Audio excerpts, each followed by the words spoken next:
कुर्वन्ति दिव्यैस्तवैः वेदैः साङ्गपदक्रमोपनिषदैः गायन्ति यं सामगा ध्यानावस्थिततद्गतेन मनसा पश्यन्ति यं योगिनो यस्यान्तं न विदुःसुरासुरगणा देवाय तस्मै नमः।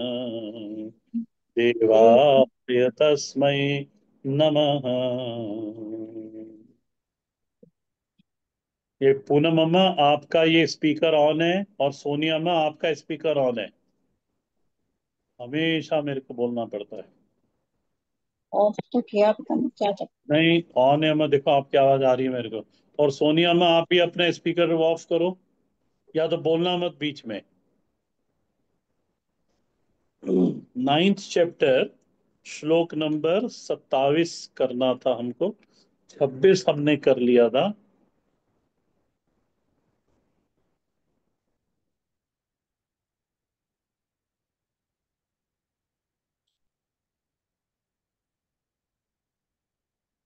यत्करोषि यदश्नासि यज्जुहोषि ददासि यत्तपस्यसि कौन्तेय तत्कुरुष्व मदर्पणम्।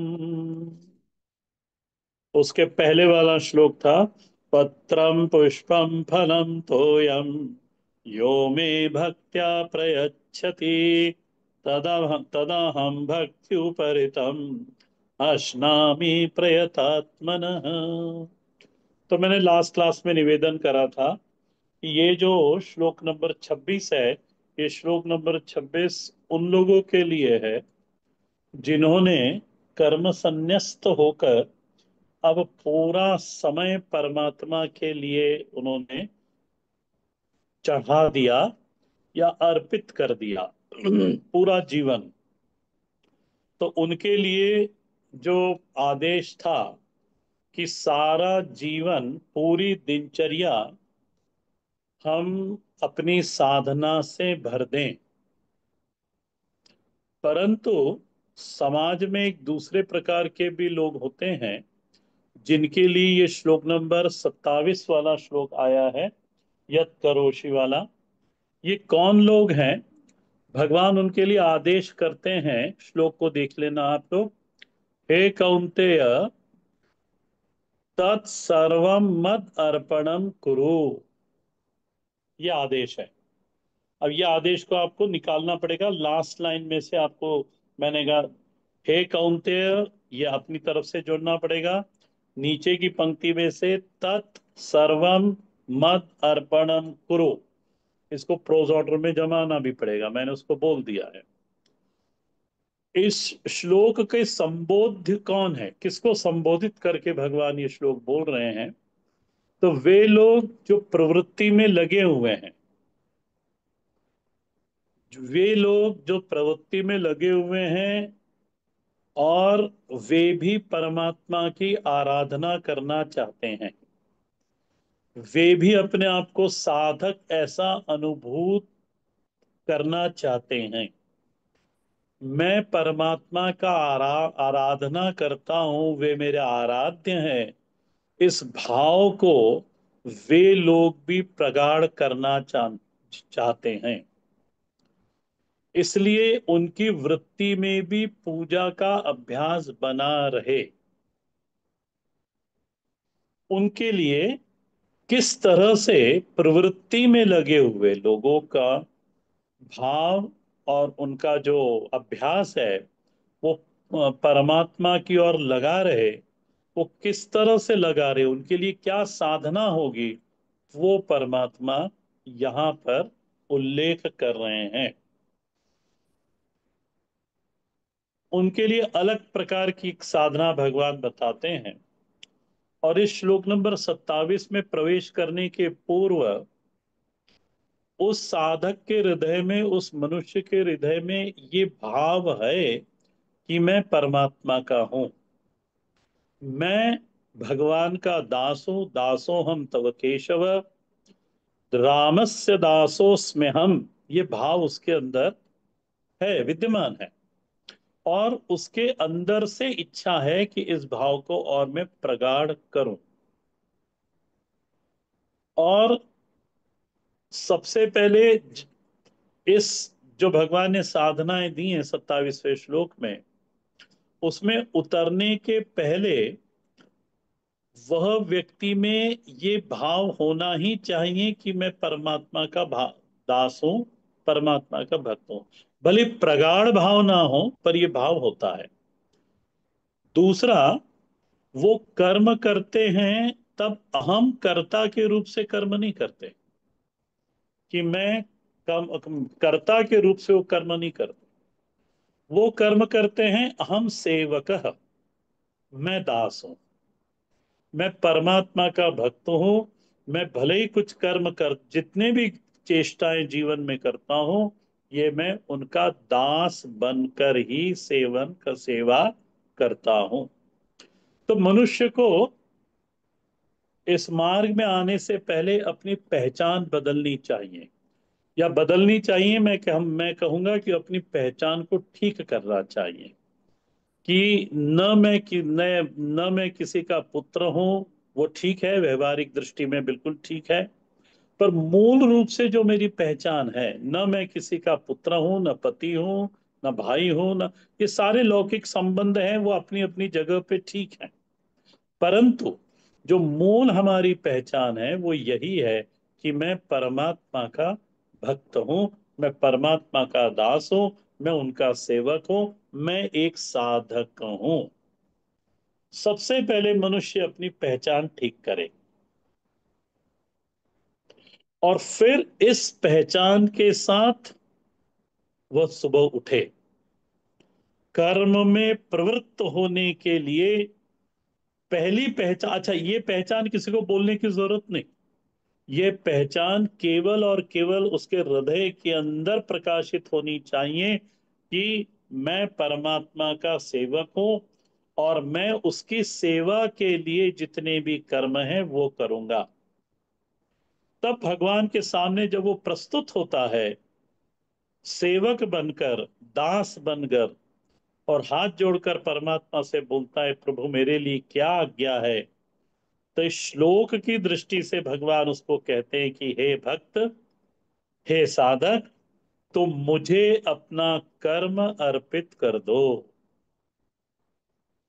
दूसरा, भगवान कहते हैं कि हे भक्त, तुम अपना भोग मुझे अर्पित कर दो। श्लोक को देखना, यत करोषि तत् मद अर्पणम कुरु। करोषि पहला ही शब्द है, बाकी मैंने प्रोज ऑर्डर से जोड़ लिया इसमें। इसी तरह से जोड़ना आप लोगों को आना चाहिए, तभी गीता जी के शब्द समझ में आएंगे। ये पोएट्री उसको प्रोज में बनाते आना चाहिए। यत करोषि तद मत अर्पणम कुरु, ये परमात्मा की आज्ञा है उस साधक के लिए।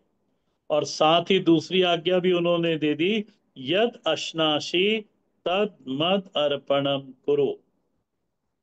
जो तुम, अश्नाशी का अर्थ हुआ भोग, यद अश्नाशी तद मद अर्पणम कुरु। अब आप ध्यान से इन दोनों आज्ञाओं को देखना परमात्मा की। मोटे मोटे तौर पे यदि आप जीवन को समझोगे ना, या जीवन को देखोगे, तो जीवन के दो ही विभाग है, कर्म करो और भोग करो। कर्म करो और भोग करो। जिस व्यक्ति में, आप में से जितने सुन रहे हैं, उनमें से जिन्होंने जीवन को बहुत अच्छे से पहचाना होगा, तो वो ये चीज को तुरंत समझ जाएंगे कि इस जीवन में दो ही चीजें हैं प्रधान, कर्म करो, भोग करो, बस। तो अब ये आदेश मिलने के बाद, जितनी इस आदेश को अब हमें इसका पालन करना है।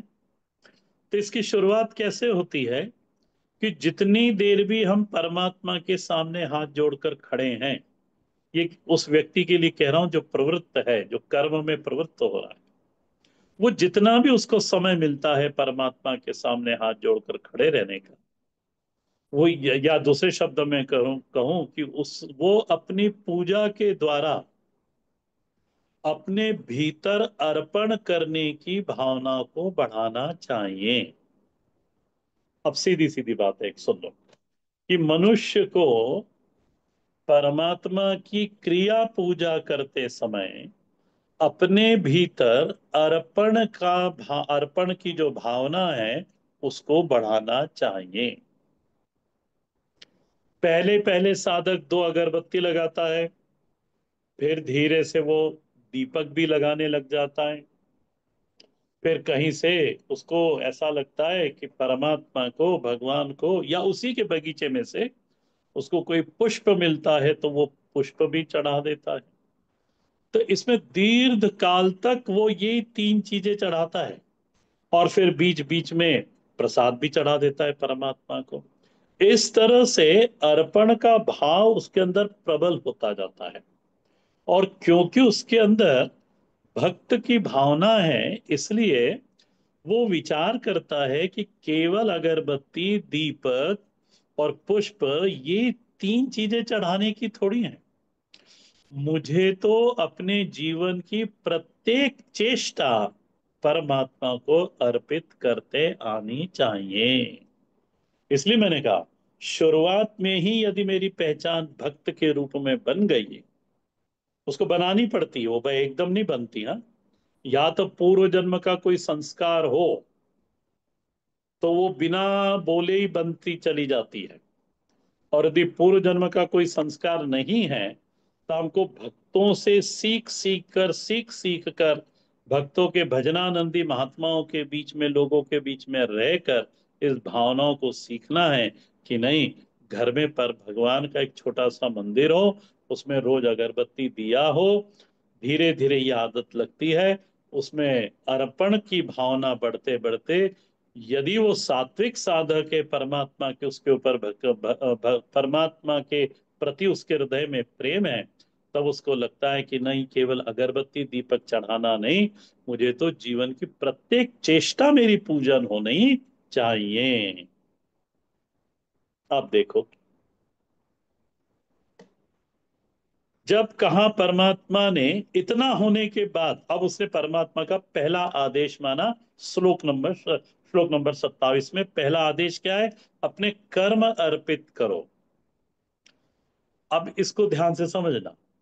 कर्म अर्पित करने का अभिप्राय क्या? कर्म के उपरांत अर्पण होवे या कर्म के पूर्व में ही अर्पण होवे? तो हमेशा एक सिद्धांत को ध्यान रखना कि कर्म का सदा पूर्व में ही अर्पण होता है। हम्म, जैसे उदाहरण देते रहा हूं कि कोई घर बना रहे हैं आप लोग, तो किसके लिए घर बना रहे हैं? तो बोले अब ये बच्चों के लिए बन रहा है। तो हो गया ना, घर अभी बना नहीं। या तो नक्शा ही बनाते हो आप ऐसे ही सोच, नक्शा बना रहे, तो ये कमरा, बोले ये कमरा बच्चों के लिए है। ये कमरा, बोले अतिथियों के लिए है। ये कमरा, बोले ये पूजन का रूम, कक्ष होना चाहिए। ये वाला हॉल, बोले यहाँ लोग आके बैठेंगे। यानी हमने कर्म शुरू करने के पहले ही ये डिसाइड कर लिया कि ये उनके लिए है। तो ये सिद्धांत है कि कर्म हमेशा शुरुआत होने के पहले ही अर्पित हो जाता है। इसलिए कर्म करने के पूर्व हमें अपने आप से पूछना चाहिए कि ये कर्म मैं किसके लिए कर रहा हूं, और भीतर से जो भी कुछ उत्तर आए उसको वो कर्म अपने आप समर्पित हो जाता है। आया पकड़ में? आपसे पूछ रहा हूँ। आया? हाँ। हाँ, हर कर्म को कैसे इस पे लाएं, जैसे एग्जाम्पल आ रहा हूँ, मैं उसी पे आ रहा हूँ, उसी को समझा रहा हूँ। अब कर्म के समर्पित, इसलिए कहना ऊपर बैठ जाओ। हाँ, आराम से सुन पाओगे। कर्म के समर्पण के स्थान कौन कौन से हैं? तो उसके लिए भी मोटे मोटे तीन स्थान है। क्या आप कर्म अपने अहंकार को पुष्ट करने के लिए कर रहे हो? पहला, आई विल बी हैप्पी, अहंकार की पुष्टि हुई, मुझे अच्छा लगा, मैं मेरे लिए कर्म कर रहा हूं। ठीक। इसमें अहंकार की पुष्टि हुई। दूसरा, आप कर्म अपने इष्ट व्यक्ति के लिए कर रहे हो, परिजनों के लिए कर रहे हो, मित्रों के लिए कर रहे हो, ये दूसरा। कर्म किसको समर्पित हुआ फिर? परिवार के लोगों को या इष्ट मित्रों को समर्पित हुआ। तो कर्म के समर्पण का दूसरा स्थान। कर्म के समर्पण का तीसरा स्थान परमात्मा के लिए। वो होगा आपके लिए ही, वो कर्म होगा आपके परिवार इष्ट मित्रों के लिए ही, पर उसके पीछे वो भावना क्या है? ये है परमात्मा का। किसी का भी, हाँ, आप परिवार के लोगों की कोई मदद कर रहे हो या आप किसी मित्र की मदद कर रहे हो, आप उसको सामने न लाओ, आप सामने लाओ परमात्मा को, कि ये परमात्मा की आज्ञा है और मुझे उसको करना है। आप देखना, हमारा 100% हम लगा देंगे। किसके लिए है? परमात्मा के लिए। ये बस, हर कार के पीछे, इवन रसोई में भी खड़े होगे या ऑफिस में भी बैठोगे, तो यही भाव कि परमात्मा के लिए। तो वो मद अर्पणम जो परमात्मा बोल रहे हैं ना, वो सिद्ध होता चला जाएगा।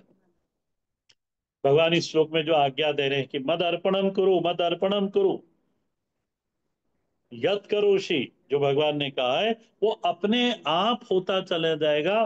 भावना में भी परमात्मा उपस्थित होना चाहिए। हाँ, शुरुआत में, इसलिए मैंने क्या कहा, कर्म पूर्व में ही अर्पित हो जाता है।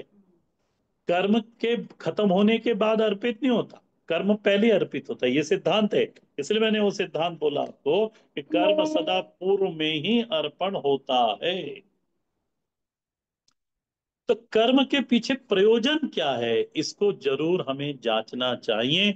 और यदि कर्म के प्रयोजन के पीछे हमें कोई इष्ट या कोई संबंधी या कोई मित्र दिखाई दे रहा है, तो अपनी बुद्धि में तुरंत उस परिवार के लोग या इष्ट मित्र को हटाकर वहां परमात्मा को ले आना।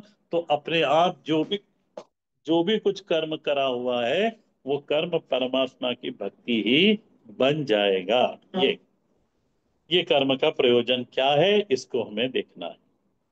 जैसे अब हम लोग प्रवचन करते हैं, तो प्रवचन के पूर्व में ही भाग्य से यदि बुद्धि में आ जाए कि परमात्मा, ये आपकी वाङ्मय सेवा है, इत्तेषा वाङ्मयी सेवा श्रीमत् शंकर पादयो, ये भगवान शंकर के लिए मेरी वाणी से की गई सेवा है, तो वो महाराज उसी समय वहां अर्पित हो जाती है।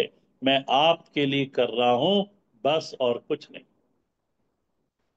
तो पहला तो यही चीज है कि कर्म के प्रयोजन के बारे में आप निर्णय करो कि मैं परमात्मा की प्रसन्नता के लिए कर्म कर रहा हूं। दूसरी चीज इसी के अंतर्गत, अर्पण के अंतर्गत ही एक दूसरी चीज आती है। जो अर्पण हम कर रहे हैं परमात्मा की आराधना के रूप में, तो अर्पण करने वाली वस्तु सदा पवित्र होनी चाहिए।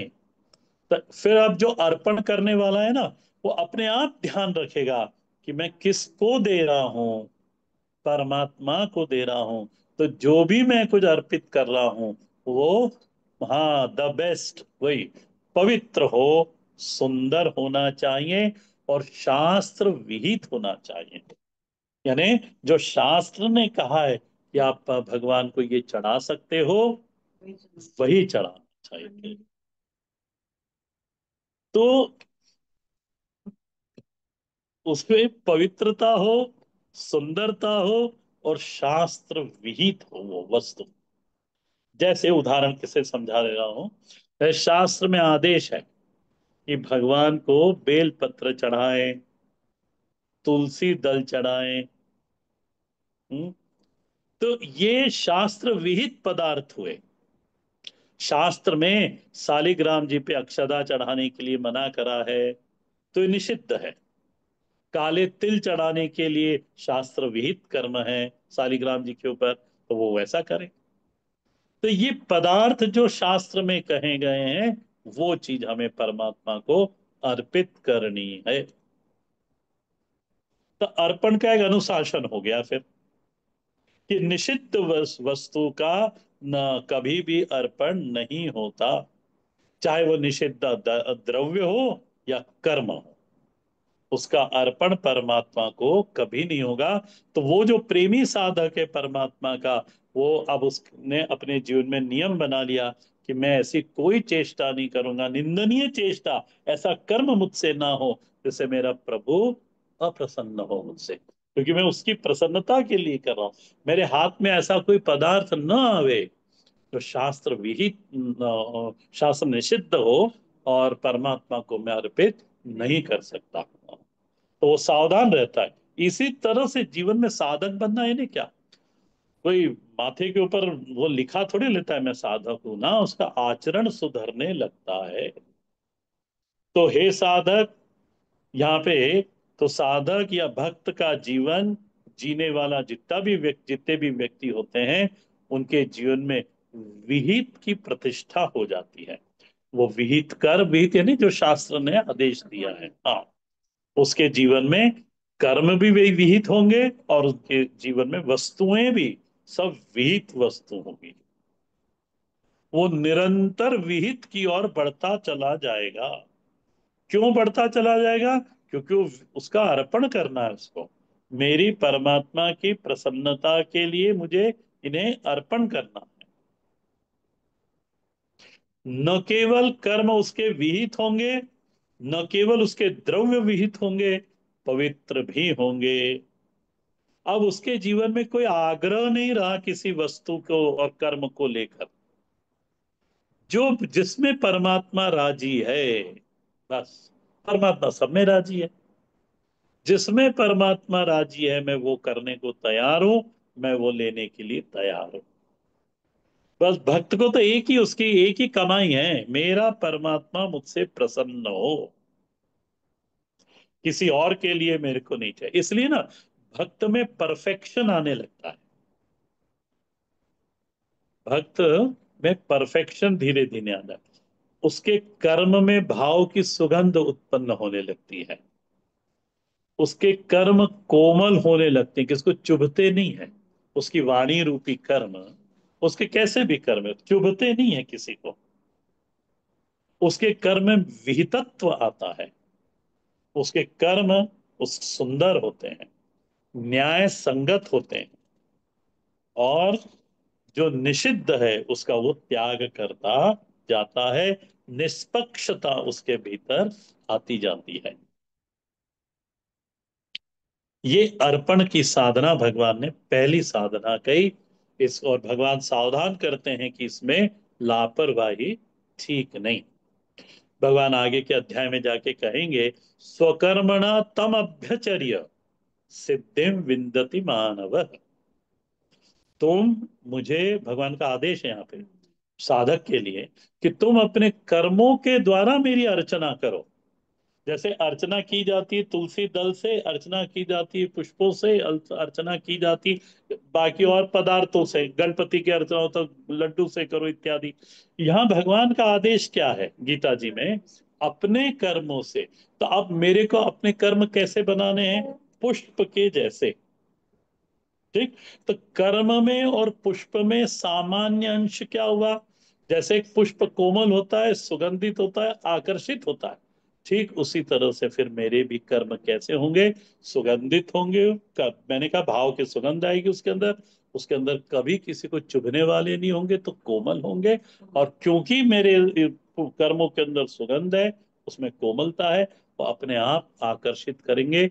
न केवल लौकिक लोगों को, परमात्मा भी कहेगा इसको ये कर्म देना चाहिए, तो ये कर लेगा। भगवान सबसे मंदिर नहीं बनवाते, तो मैं हमेशा कहता हूं, हाँ, भगवान सबसे अपना काम नहीं करवाते। किसी को चुनते हैं वो, जिससे वो अपना काम कराते हैं। क्यों? क्योंकि वो करने में लायक है और ठीक से करेगा वो। हाँ। तो नानक जी को देखना, कबीर जी को देखना, श्री रहीदास जी के जीवन, इन लोगों को देखना, इन सबके जीवन में कर्म सौंदर्य है।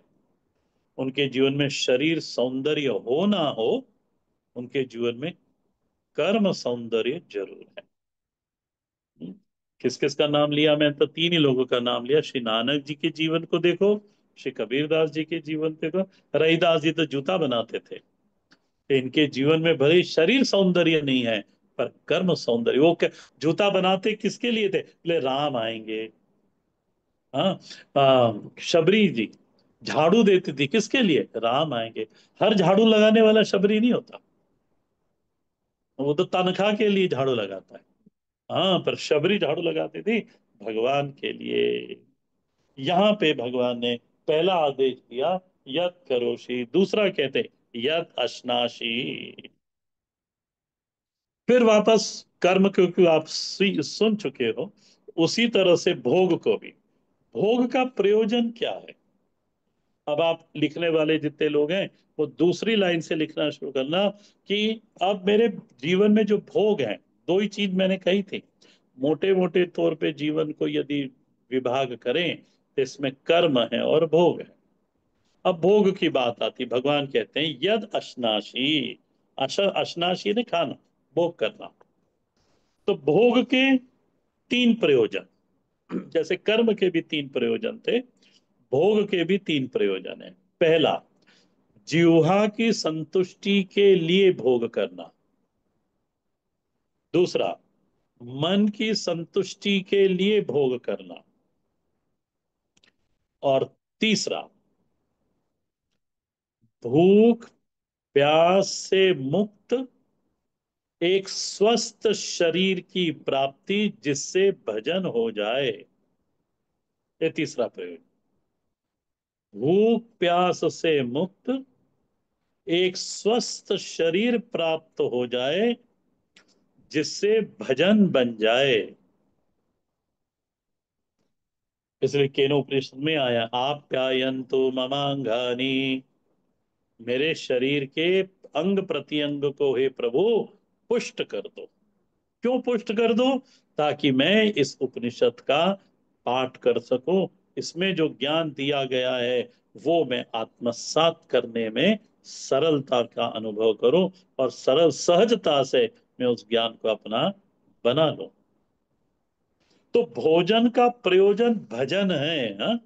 ध्यान देना, भोजन का प्रयोजन भजन है, इसलिए वो परमात्मा को अर्पित हो जाता है। हमने पाया वो ठीक है, पाया यानी खाया, परंतु वो अर्पित किसको हुआ? परमात्मा को। क्यों? उसके पीछे हेतु क्या है? बोले भजन करना। इसलिए भगवान भाष्यकार भगवती अन्नपूर्णा के स्तोत्र में लिखते हैं, ज्ञान वैराग्य सिद्ध्यर्थम भिक्षाम देहि च पार्वती। कि मेरे को भिक्षा क्यों चाहिए?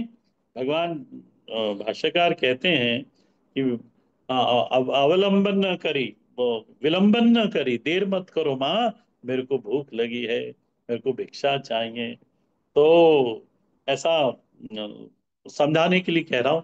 अन्नपूर्णेश्वरी प्रकट हो गई भगवान भाष्यकार के सामने, बोले मैं भिक्षा तो देती हूँ, देर नहीं करती, अभी देती हूँ, बताओ पर क्यों चाहिए तुमको?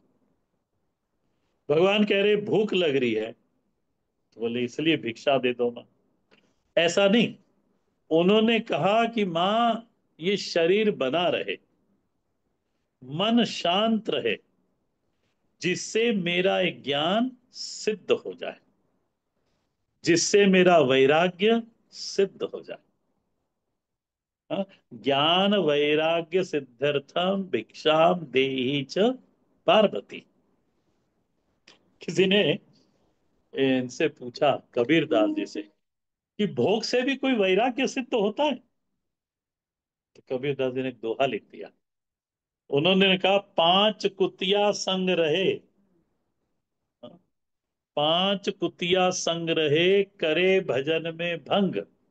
करे, हाँ, इन्हें टुकड़ा डाल दो, फिर करो सत्संग।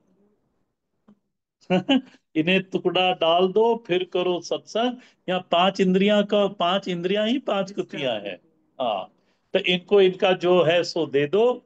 वही तो भगवान भाष्यकार को देखना, कि मेरा शरीर बना रहे, मेरा मन शांत रहे, और ये जो मैंने गुरु से पाया ज्ञान है, ये सिद्ध हो जाए, मेरा वैराग्य भी सिद्ध हो जाए। ज्ञान वैराग्य सिद्ध्यर्थम भिक्षाम देहि छो पार्वती। इंद्रियों से झगड़ा करेंगे ना, तो वो झगड़ा दिन भर चलता रहेगा। यदि इंद्रियों से झगड़ा ज्यादा नहीं करना।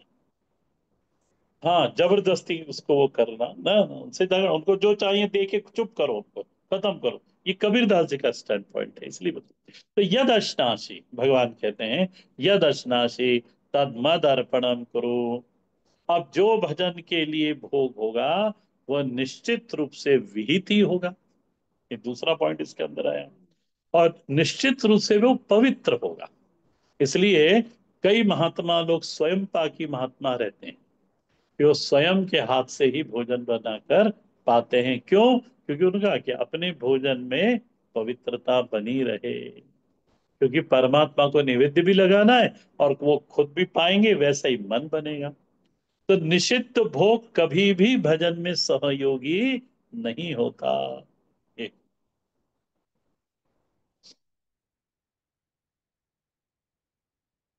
हुआ, ये समझ में आया? यद करोषि यद अश्नासि। अब एक भगवान और कहते हैं, यद जुहोषि। हाँ, यद जुहोषि। अब जुहोशी का अर्थ होता है, अब देखो ये आपके लिए है ना। जुहोशी शब्द का अर्थ होता है वैदिक कर्म। भगवान भाष्यकार जुहोशी शब्द का अर्थ करते हुए भाष्य में लिखते हैं हवनम निर्वर्तयसी श्रोत्रम स्मार्तम वा। भगवान भाष्यकार ने जो कमेंट्री लिखी है गीता जी के ऊपर, उसके अंदर उन्होंने जुहोशी शब्द का अर्थ कहा है हवनम। हाँ, अग्नि कर्म, अग्निहोत्र। हाँ, करोशी में जो पहले आ गया है, करोशी में समस्त लौकिक चेष्टाएं आती हैं। जो बोला था ना भगवान ने, यत करोशी। तो वहां करोशी भी और यहाँ जुहोशी दोनों एक जैसे शब्द दिखाई दे रहे हैं अर्थ की दृष्टि से। तो वहां करोशी से आप अर्थ लगा लेना, जितने भी लौकिक कर्म है वो परमात्मा के लिए करो। यहाँ आया है जुहोशी। जुहोशी में है जितने भी वैदिक कर्म है, धार्मिक वैदिक कर्म। तो हवन इत्यादि करना, बोले किसी सिद्धि प्राप्ति के लिए नहीं करना। वो करना है परमात्मा की प्रसन्नता के लिए। लौकिक कर्म हो या वैदिक कर्म हो, दोनों परमात्मा की प्रसन्नता के लिए करना है।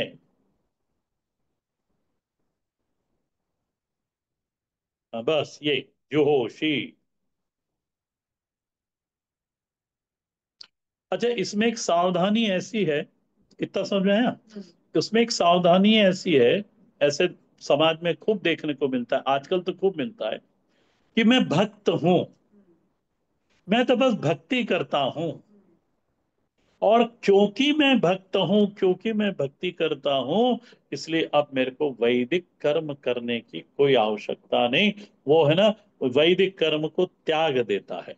और आजकल के भी जो कथावाचक इत्यादि हो गए ना, उनको ना कोई विधि आती है, ना वो खुद करते हैं। और उनके अनुयायी जितने रहते हैं, उनको भी उन सारे वैदिक कर्मों से वो उससे निवृत्त करा देते हैं।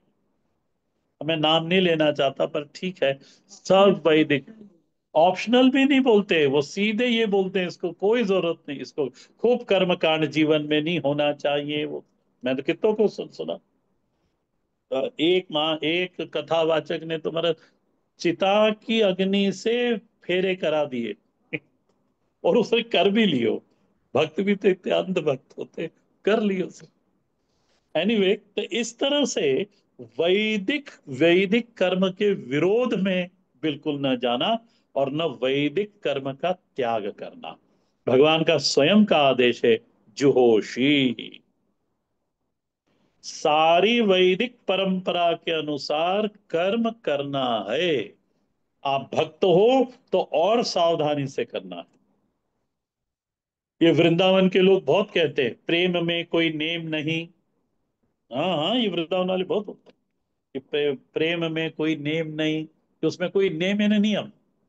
कि प्रेम में कोई नियम नहीं होता, कैसा भी कैसे ही करा दो। ये सब मूर्खता है, मैं तो कहता हूँ।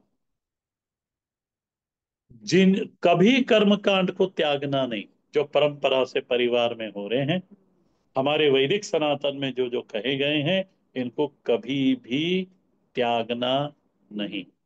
और एक चीज और बताता हूं आपको, कि जिन जिन लोगों ने कर्मकांड का त्याग करा है ना, या विरोध करा है, उन्होंने दूसरे कर्मकांड शुरू कर दिए। हाँ, वेरी गुड, कुछ तो चाहिए। भाई, मनुष्य का जन्म हुआ, फिर वो, हाँ, दैट व्हाट, हाँ, तो वो कहते हैं मनुष्याः उत्सव प्रियाः। यही मैं समझाता हूं तो समझते नहीं, हमारी बात कोई नहीं सुनता। एक दिन मैं कह रहा था, यदि परिस्थितियां उल्टी ना हो ना संसार में, अकल्पनीय परिस्थितियां आ जाती हैं, और मृत्यु भी ना हो इस संसार में, और प्रतिकूल परिस्थितियां ना हो, तो ये लोग, पर भगवान को और महात्माओं को तो पत्थर मार के ही, भगवान पत्थर मार के ही मार डालते, सुनते ही सुनते ही नहीं लोग हमारी बात। तो कहाँ था मैं, प्रेम में कोई ना, अच्छा, मैं भी उसमें था, कि जिन लोगों ने कर्मकांड को छोड़ा, उन्होंने, हाँ, उन्होंने नया कर्मकांड उठा लिया, क्योंकि मनुष्य का जीवन है। मनुष्य के लिए कहा गया है कि मनुष्याः उत्सव प्रियाः, यू वांट टू सेलिब्रेट। अब आप, जैसे जन्मदिन के ऊपर आयुष होम होता है, हमारे यहाँ सत्यनारायण होगा, सारे भाइयों और बहनों की जन्मदिन के दिन सत्यनारायण और रुद्राभिषेक हुआ करता है। तो इस तरह से कुछ ना कुछ करना है अब उसको। अब या तो आप आयुष होम करोगे, नहीं तो गुब्बारा उफोड़ोगे, और नहीं तो केक काटोगे। कर दिया ना, नया कर्म आपने उठा के शुरू कर दिया। इसी तरह से आप देखना, ये बौद्धों ने जो कर्म का विरोध करा, ये सबसे बड़े कर्मकांडी है। और नहीं तो आप मैक्लोरगंज जाओगे तो देख लेना उनके मंदिर में, सबसे बड़े कर्मकांडी।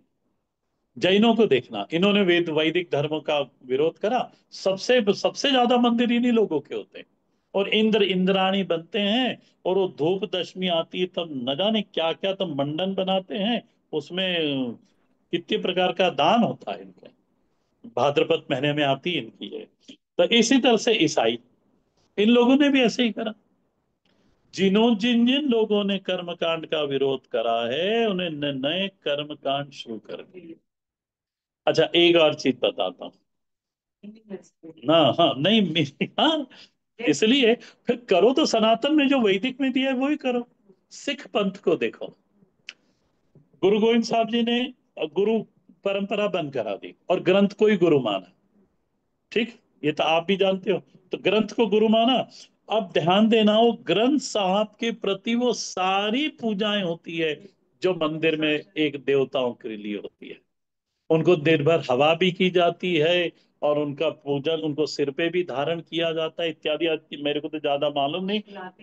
हाँ, उनको सुलाते हैं, उनको, अच्छा, उठाते भी हैं, हाँ। तो यानी आठों यान की जो पूजाएं होती हैं मंदिरों में, वही अब आपने ग्रंथ के साथ, यानी आपने इधर सही सनातनी वैदिक कर्म का विरोध करा, और आपने आपका एक नया वो कर्मकांड शुरू कर क्रिएट कर। अरे, तो फिर जो वैदिक धरातल पे दिया गया है वही करो ना।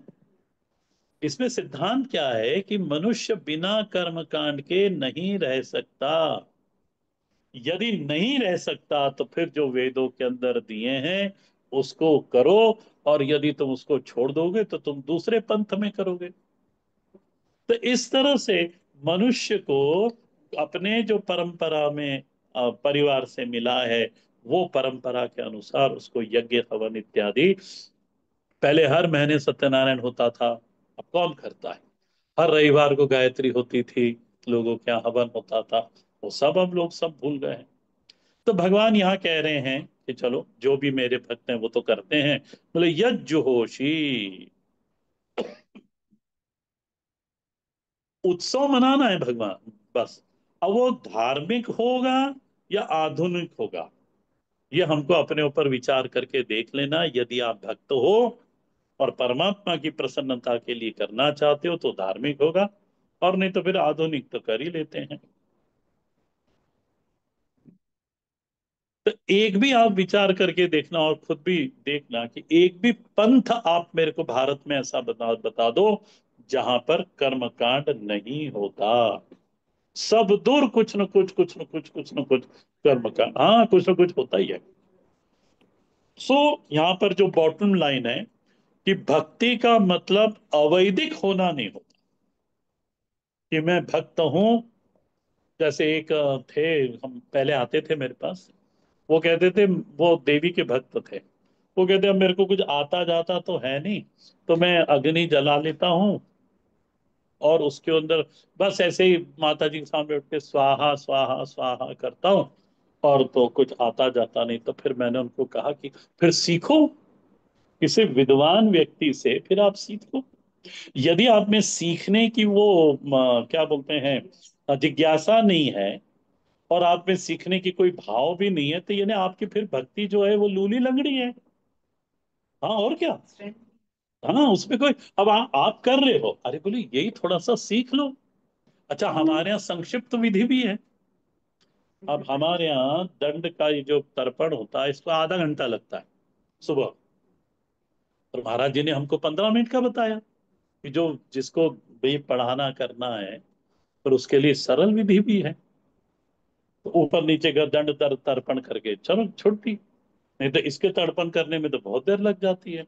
संन्यास दंड का तर्पण करना बड़ी देर लग जाती है। इस तरह से हमारे यहाँ सारी सुविधा, यदि आप थोड़ा सा सरल करना चाहो वो भी है। तो कहने का मेरा था कि भक्ति का मतलब अवैदिक होना नहीं है।